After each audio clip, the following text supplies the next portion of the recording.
Hi there, I'm Katelyn Koval, and today I'm going to be talking about the Mam people of Guatemala and Mexico.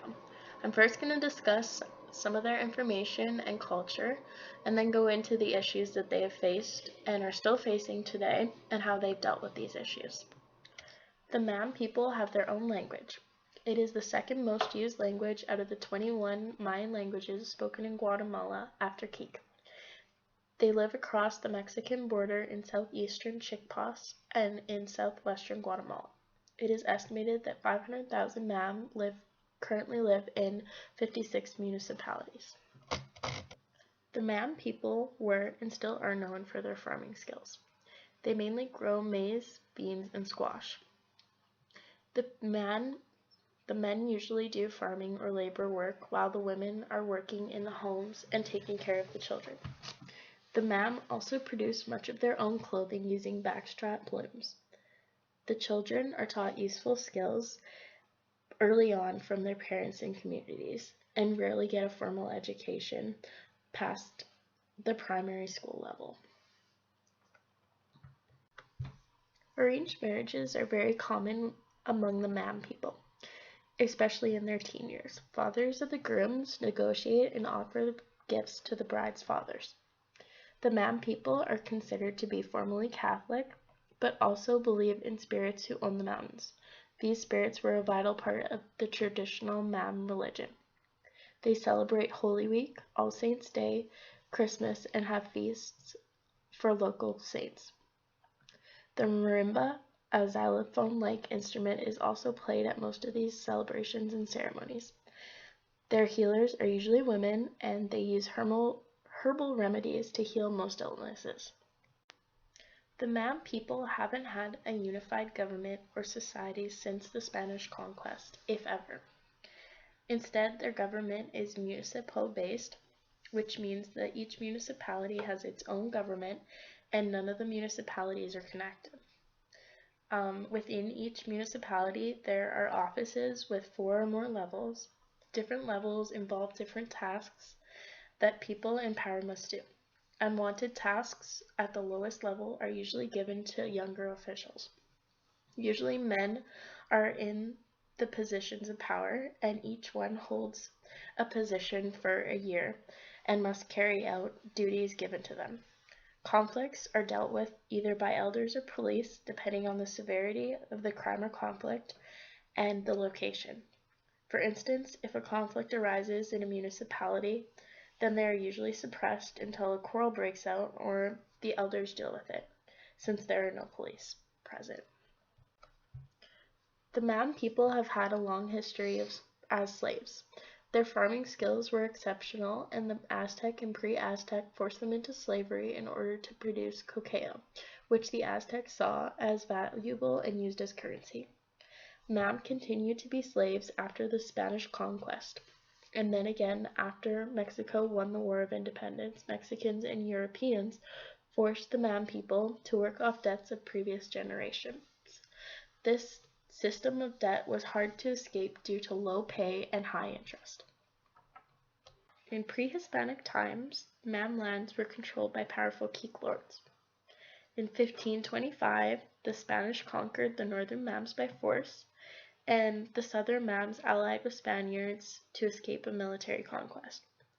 Dominican and Mercadian friars tried to convert Mams to Catholicism and resettle them into missionary settlements. They were mostly successful, however, the Mam people still retain a few beliefs from their own religion. The Mam lost their lands and were forced to become laborers in the late 1800s due to expansion of coffee plantations by the Guatemalan government. In 1895, it became illegal to practice Mam ceremonies, wear Mam clothing, and speak the Mam language in Mexico. It wasn't until President Lazario Carneades granted the Mam people the same rights as Mexicans in 1939 that they were able to practice these ceremonies, wear their own clothing, and speak their own language again. They faced warfare during the late 1980s due to a political violence between the Guatemalan government and the leftist guerrillas. Although many other Mayans suffered worse consequences from the war, The Man people were still caught in the middle and faced much suffering. Ladinos are Spanish-speaking people of Spanish and indigenous descent who have completely abandoned the indigenous identity and assimilated to Spanish ways of life. Ladinos make up 40% of the population in Guatemala, and yet they are the ones who dominate the government and have control over Guatemalan economy. The Mam people generally live in rural areas and outnumber the Ladinos there 3-1.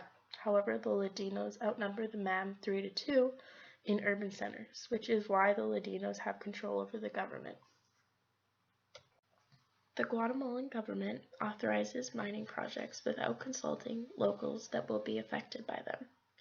These mining companies are polluting the water sources with arsenic, which they use to extract heavy metals, and leaving the people without clean water. Today's Guatemalan education systems, politics, and media is controlled by the Spanish, who only make up about half the population, and the Mam and other Mayans feel that their culture and language is not included in public life.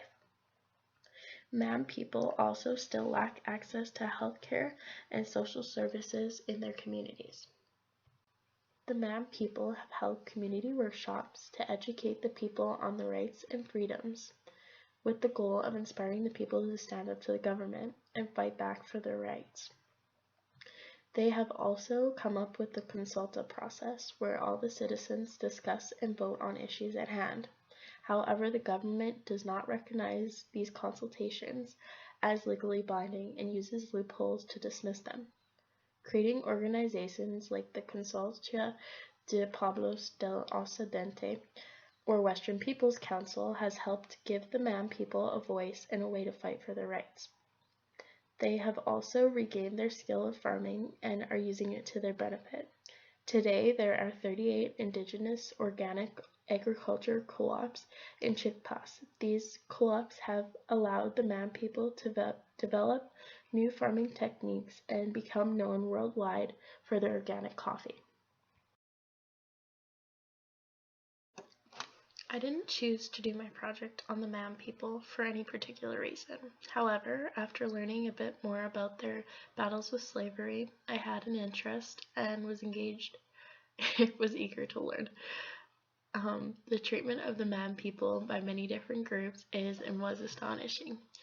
The Mam were slaves for centuries and never seemed to be free to control their own lives. Their people were so broken down by the system of slavery that assimilation to Spanish ways of life wasn't a challenge. This assimilation and loss of identity that the Mam people faced reminded me of the Indigenous people of Canada and their same suffering. Since the Aboriginal peoples of Canada had been free people before contact with European, assimilation was much harder, but still it was much the same. First, the Catholic Church tried to convert the Indigenous people to Catholicism. Then the Europeans forced Indigenous people onto the reserves, and then the government created the residential school system to further assimilate the Indigenous youth.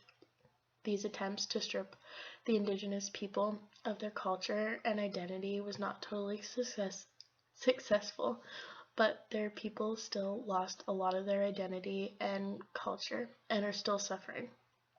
As well, both of these groups are still fighting for their rights and freedoms within their societies today, and not making much progress. It is difficult for both the Mam and Canadian Indigenous peoples to get positions of power within their governments because they're not given an equal opportunity. Therefore, they aren't given fair representation and can't gain back their rights and freedoms.